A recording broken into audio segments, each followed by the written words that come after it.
जय श्री राधे। पूज्य श्री सद्गुरुदेव भगवान के चरणों में प्रणाम। आज पूज्य श्री स्वामी राम सुखदास जी महाराज कहते हैं, ढोल गवार शूद्र पशु नारी। किसी ग्रंथ में लिखी हुई बात पर विचार करना हो तो पहले उस ग्रंथ को देखें। जिस प्रसंग में वह बात आई हो उसे पढ़ें और समझें। एक बार मेरा एक कॉलेज में जाने का काम पड़ा तो अपने स्वभाववश मैंने कहा कि बोलो क्या सुनाऊं। तब एक पढ़ी लिखी महिला ने आकर कहा, गोस्वामी जी श्री तुलसीदास जी ने नारी जाति की बड़ी निंदा की है और कहा है, ढोल गवार शूद्र पशु नारी, सकल ताड़ना के अधिकारी। तब मैंने पूछा कि यह चौपाई कहाँ लिखी है, तो उसने कहा कि रामायण में लिखी है। फिर पूछा कि रामायण में किस जगह लिखी है, तो कहा कि अयोध्या कांड में लिखी है। किस प्रसंग में लिखी है, तो कहा कि जहाँ स्त्रियों का वर्णन है उसमें लिखी है। तब मैंने कहा कि देखो, तुम पढ़ी लिखी हो, ग्रेजुएट हो। पढ़े लिखे व्यक्ति को चाहिए कि वह कुछ बोले तो ठीक ढंग से बोले। कोई व्यक्ति अपनी प्रतिष्ठा रखना चाहे तो उसे सोच विचार कर बोलना चाहिए। आपकी कोई शंका हो तो पहले उस मूल ग्रंथ को देखें कि चौपाई कहाँ आती है। गोस्वामी श्री तुलसीदास जी ने किसके द्वारा कहलवाई है, कौन बोलता है, कम से कम इतना विचार कर लें, फिर पीछे शंका करें। बिना विचार किए सीधे गोस्वामी जी पर कलंक लगाना कि उन्होंने नारी जाति पर आक्षेप किया है, यह बड़ी भारी भूल है। निज अज्ञान राम पर धरहि। यदि पुरुष जाति स्त्री जाति पर आक्षेप करती है अथवा स्त्री जाति पुरुष जाति पर आक्षेप करती है तो वे दोनों ही बेईमान हैं। अपनी जाति को बढ़िया बताना और दूसरी जाति को खराब बताना मनुष्यता नहीं है। गोस्वामी जी श्री सीता जी के चरणों की वंदना करते हैं। कहते हैं, जनक सुता जग जननी जानकी, अतिशय प्रिय करुणा निधान की।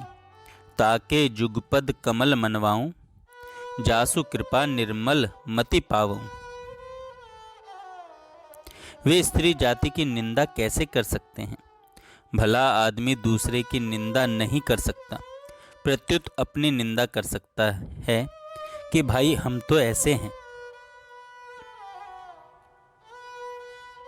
भला आदमी कभी अपने को ऊंचा और दूसरे को नीचा नहीं बताएगा। यदि ब्राह्मण भला आदमी हो तो वह कभी क्षत्रिय वैश्य शूद्र पर आक्षेप नहीं करेगा।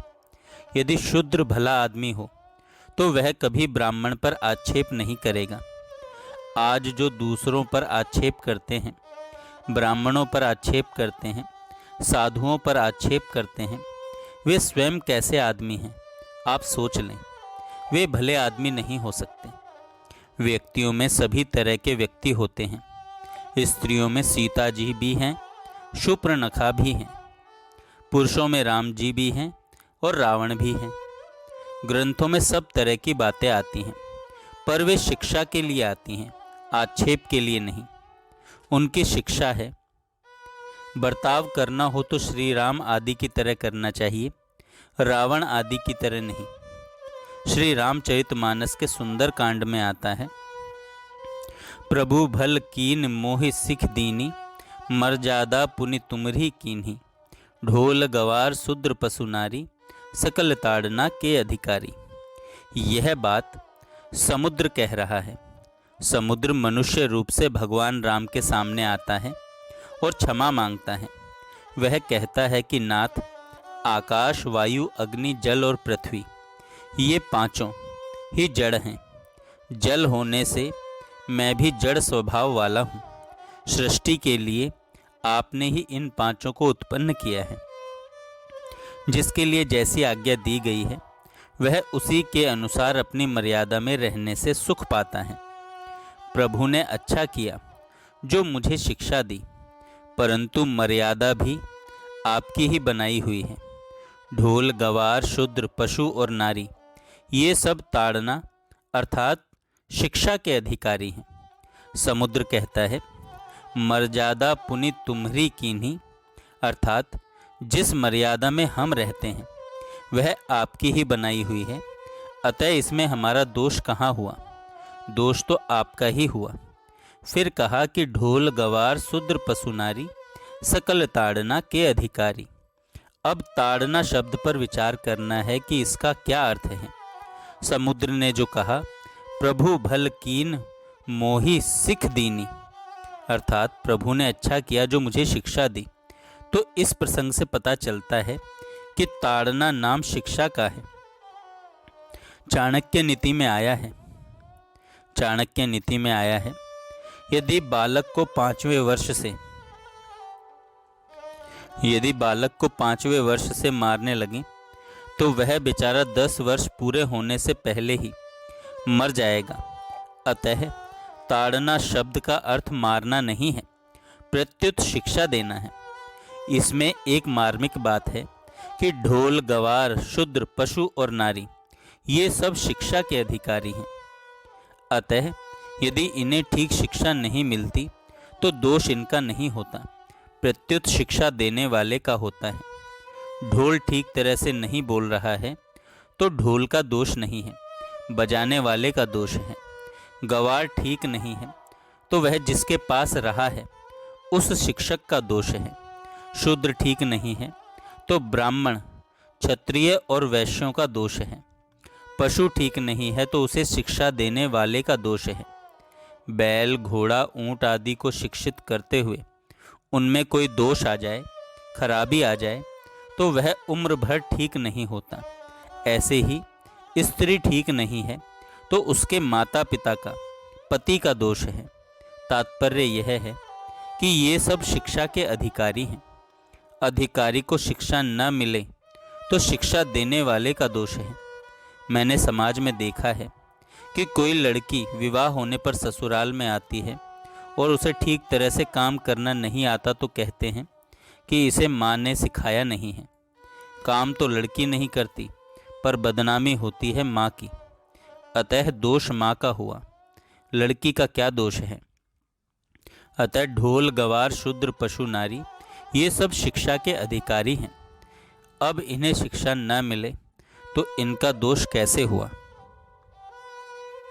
परंतु इस बात को न समझने वाले बुद्धिहीन लोग कहते हैं कि इस चौपाई में नारी जाति की निंदा की गई है, अतः इसमें से नारी शब्द को हटा दो और लिख दो ढोल गवार शूद्र पशुचारी सकल ताड़ना के अधिकारी।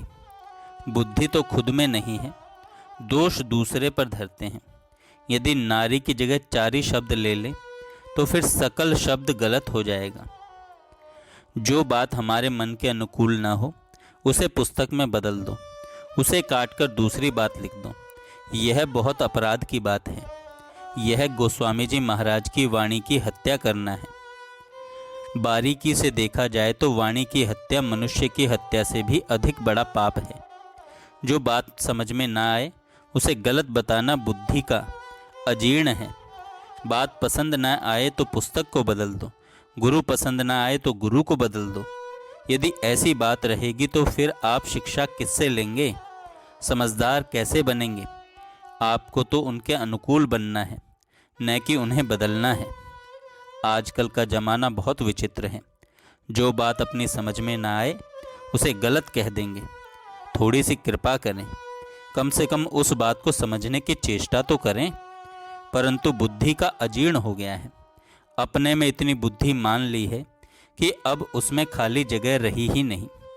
एक बार कोई भाई मुझसे बात करने लगा तो मैंने कहा कि देख भाई, हम दोनों पंडित हैं। तेरे मन में तू पंडित है और मेरे मन में मैं पंडित हूँ। तेरी बात मैं नहीं सुनता और मेरी बात तू नहीं सुनता। न तुझे मुझसे सीखना है और न मुझे तुझसे सीखना है। दो पत्थर आपस में टकराएंगे तो भीतर से चिंगारी ही निकलेगी।